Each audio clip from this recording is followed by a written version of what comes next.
bringing you another fine podcast from Art Report Today.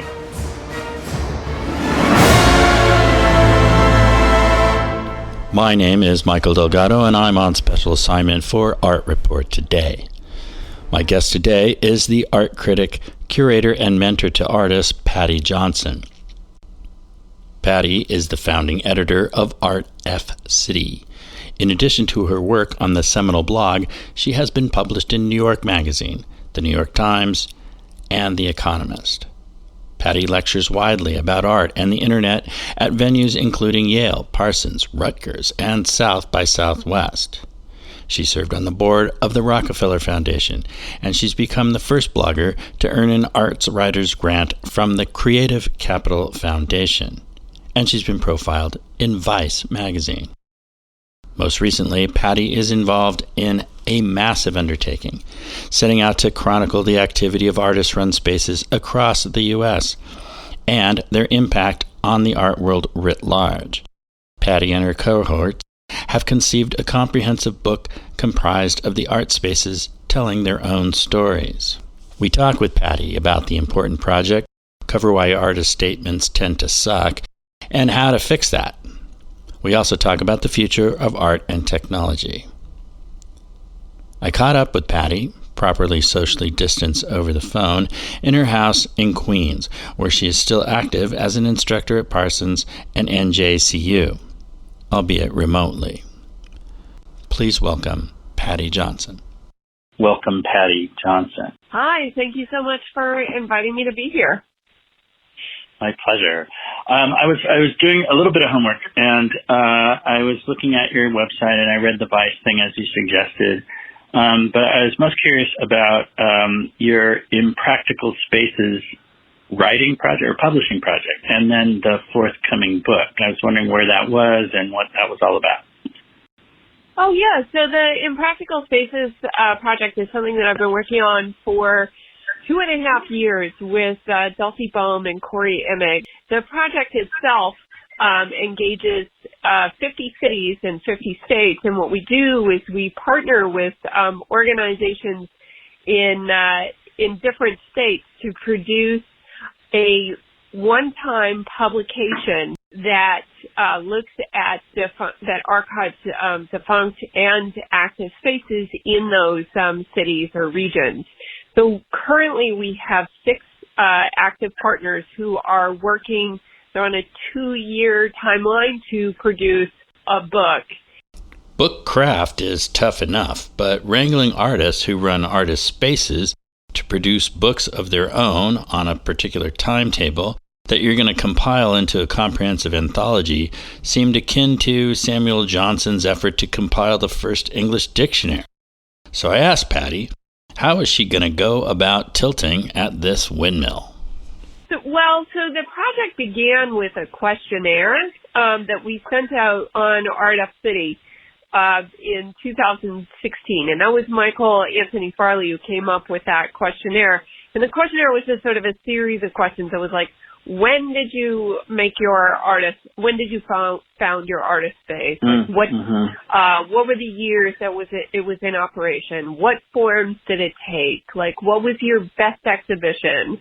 What did you learn the most? What were did you have a challenging relationship with your landlord? And I think the last question was, did you get your security deposit back? Because at that time, the publication ran under the name, We're So Not Getting the Security Deposit Back, a guide to defunct artist spaces. So her questionnaire functioned as an organizing principle, but Paddy discovered something unexpected in the numerous submissions. They were filled with incredible stories, and they were all very well written, I think that kind of bucks the idea, and I think really a common misconception that artists are bad writers. I think that's not at all the case. I think that when they're telling their own stories, they're actually very good at it. And I think that there's a lot of anxiety around writing about one's own work and what that's supposed to look like, that then can get in the way of producing things that, like artist statements, which are kind of, also have a bad rap. Artist statements got me started. And deservedly so, mostly, I would say. Oh, yeah, no, absolutely. But I do think that there are other reasons, sort of behind why artist statements are so bad, and I think part of that really comes out of the fact that, when a company produces a mission statement, let's say, they have a whole team, a press release, they have a team of people, but an artist is expected to do this all themselves, and it's a kind of self-promotion mixed with, description of work that, if you have your head inside the making of it, then it can be very difficult to, get outside of that for a moment. I told Paddy that my general opinion was that artists just shouldn't say anything. They're often the last to know what's going on in their artwork, or worse, it comes off as terrible self-promotion. I thought it was up to critics like her, or even me, when I occasionally pick up the poison pen, to figure it out. An artist's intent has historical interest, but I've always been attracted to the singular push and pull between a maker and their audience. I, of course, hold that the artist's intended audience, intentioned or not, is the audience of one, the artist themselves. I think the Hantaka exhibition at the New Museum, when that was up last fall and into the winter, I think is a good kind of foil to that position, because his explanations for his work are very clear, and certainly the New Museum has this terrible. Their wall labels are the worst in the city. They're really they explain things in ways that make the artwork sound dumber than it is usually. Right, sure. And this was one time when the curators were like, okay, Hans, you tell your own story. It was way better. Right. I loved going through that. Now, that's, of course, not the case for everyone, but I do think that he is a good model. Still fascinated by the Impractical Spaces project and understanding that she had partners in varied cities throughout the country, I was curious how she went about curating the artist organizations that would be involved. So the initial partners were chosen pretty much through my own personal connections and a kind of mix of that and people who heard about the project and reached out. So, for example, we're partnering with Pete Hirshhorn in Houston, and he heard about us independent of anybody reaching out to him. And he has written a book on on the history of art spaces in Houston from like the 1970s on, called Collision. So he self-funded that whole project. So this was, kind of the perfect person for us to partner with. But, there are other people I sought out. Puerto Rico, Pietro's Projects is our partner there. And I wanted to make sure that we, this publication was just not a monument to white men. So I wanted that to really be I wanted them to be amongst our first partners so that we could really kind of lead by example, so that people knew the kinds of publications we intended to produce and the kind of diversity that we expect to capture. It didn't seem to ring true to me that artist-run spaces were the bastions of white male artistry. And my experience has been that they're in fact outposts for inclusion.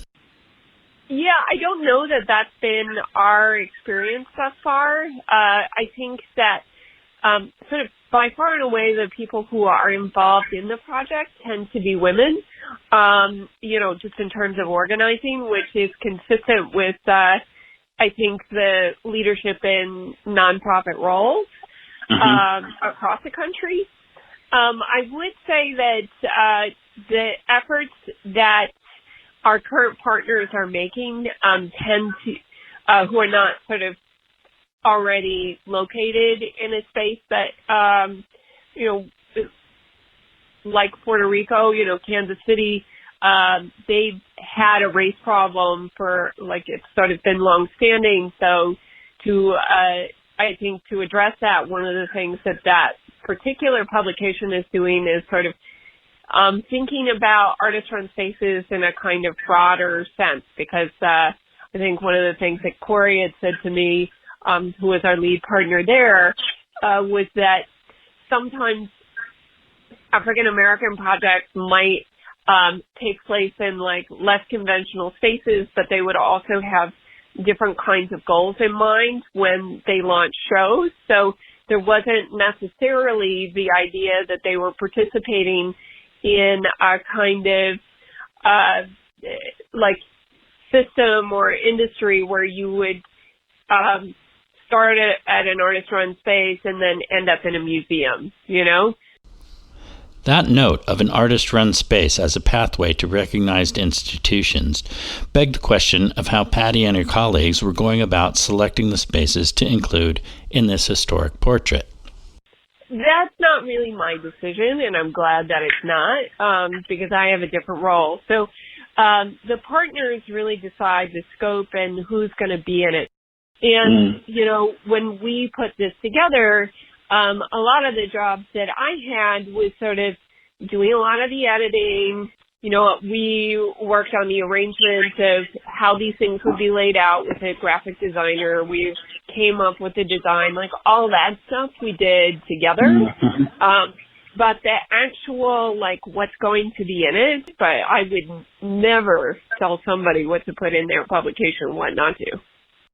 Yeah, it's a huge project, and congratulations on that. It's an exciting idea too. I think it's when you get it together, what a portrait. Yeah, I think so. Paddy was an early adopter of new technologies and led the first wave of art critics who blog. There she earned a notorious reputation as one who wouldn't pull punches in a review. She also teaches new media at Parsons and NJCU. So I wanted her insights on how the internet has impacted the art world.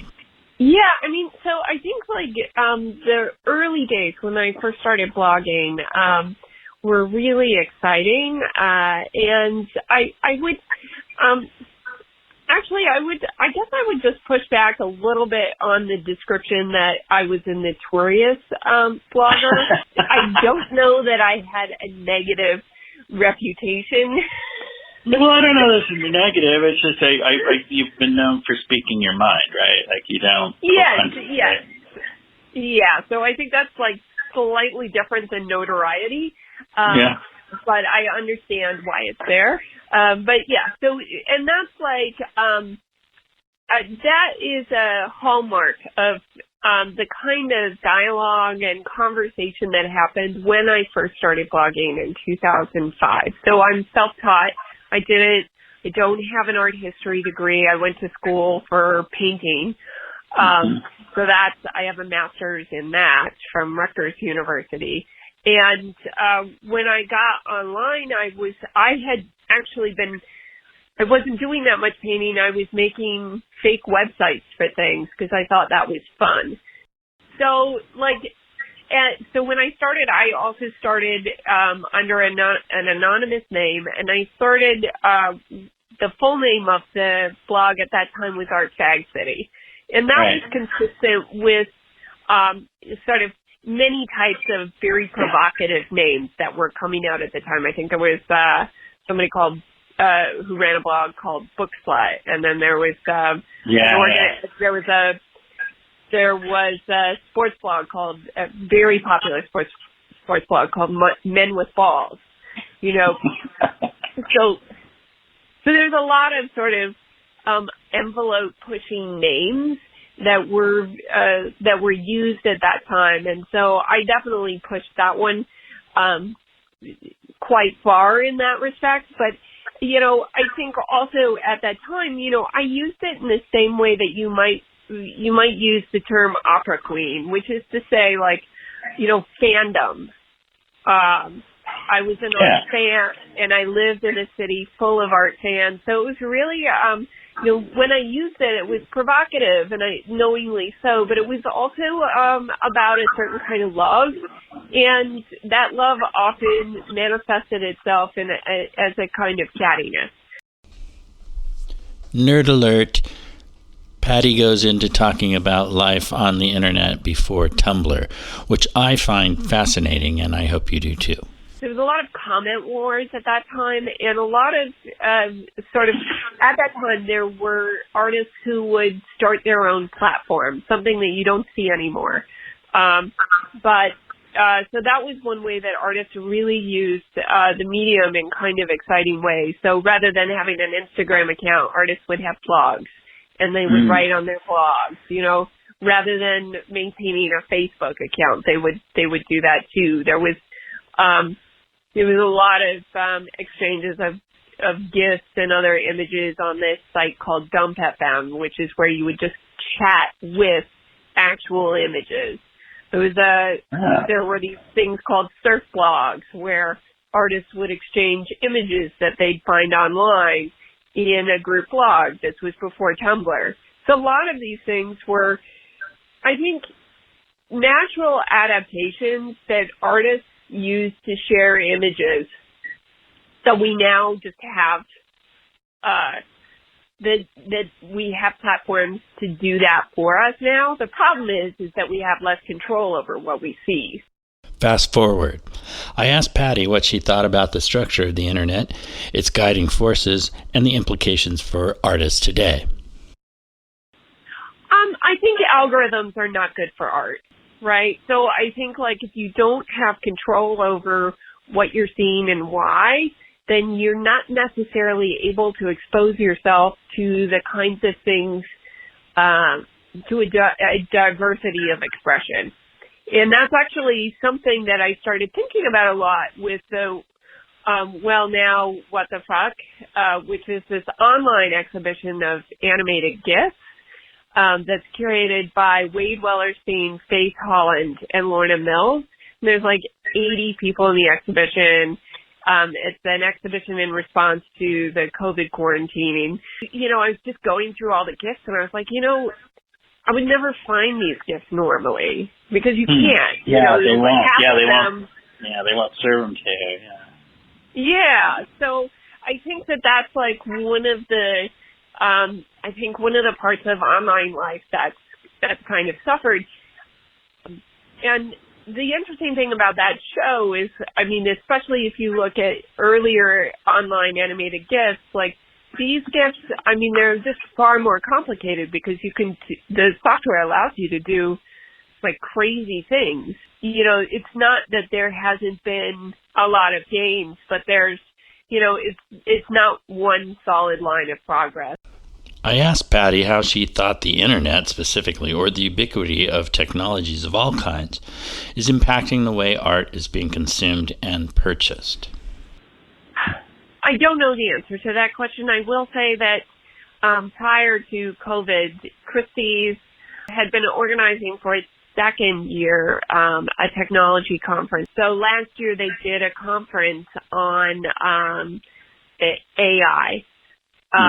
It's kind of a big thing, and I think a lot of artists and a lot of companies that are sort of exist to sell art in some way are thinking about. That's why PaceX exists. This is their new tech wing. A lot of this technology was sort of predicated on the idea that maybe people would be there in person to experience it, so it was technology and experience art melded into one. So now we're dealing with Zoom art, right? So they're sort of different things. Paddy has most recently brought her critical eye and communications talent to assist artists in a new series of webinars. In a time of quarantine, they're not only welcome, they're highly sought after. If you are an MFA mentor, an MFA, or a self-taught artist, Paddy instructs you in how to launch a private exhibition online, critiquing the varied platforms available, showing case studies from prestigious schools, and offering a complete guide on what you need to do if you don't have access to the top-of-the-line techno resources. She also offers a generous surprise. The thing that's probably the most exciting thing for these particular students, and they don't know it yet, is that I put together a drive of resources for them, one of which includes like a little sort of baby press mailing list. So they'll have the names of some people they can contact about their show. Oh, there you go. Oh, there you go. Well, that's good. And that sounds good. Even if it bores the fuck out of them, they will have gotten their money's worth. Excellent. In part of Paddy's practice, she also guides artists of all stripes on how best to express themselves. And I asked her if, in an open source sort of spirit, she might share some of the top line points of her related webinars. There's kind of a couple of things that I think are key. One is that I tell students that they are artists, that they're telling a story, so usually I advise artists to begin with an idea and then talk about their work. So tying their work to an idea is a means of establishing relevancy, right? So you always want to make sure that you're telling people that there's a reason that this is being made, other than just you happen to be, in your studio one day and you picked up a paintbrush and here you are. So because I think the viewer needs to understand why this is relevant to them. And then the second thing that I always tell artists is that the description of their work should be clear and informative. So a lot of that is really just like we might look at, say, product reviews of things like on consumer blogs and things like that, because just you want the language to be really clear. One of the most common problems that artist statements sort of suffer from is just this kind of hesitancy I see quite frequently to describe the work at all, for fear that you might be pinning yourself down. But a description of the work is really just factual, right? So there shouldn't be any fear about that. Right. But that's the thing that I think, like, of all the things, like, making sure that you can actually describe the work as it is kind of the most important thing that you will get out of any kind of workshop with me. And that's what we spend a lot of time doing, because the other thing that happens when you describe something accurately is you better understand it. So just summarize it. Right. Yeah, is that if you can write the statement, then you're better in studio visits, and it equips you to be better able to make the work. Well, it's been a pleasure. Thank you so much. Appreciate your time. Good luck with your webinar tonight. Thank you. My pleasure. You can learn more about Paddy, why she may or may not be a notorious art critic, as well as more about her fun and informative webinars at paddyjohnson.com. That's Paddy with 2 D's, and at artfcity.com. For Art Report Today, I'm Michael Delgado. Thanks for listening. This has been a production of Art Report Today. Find your inspiration in the arts every day at artreporttoday.com.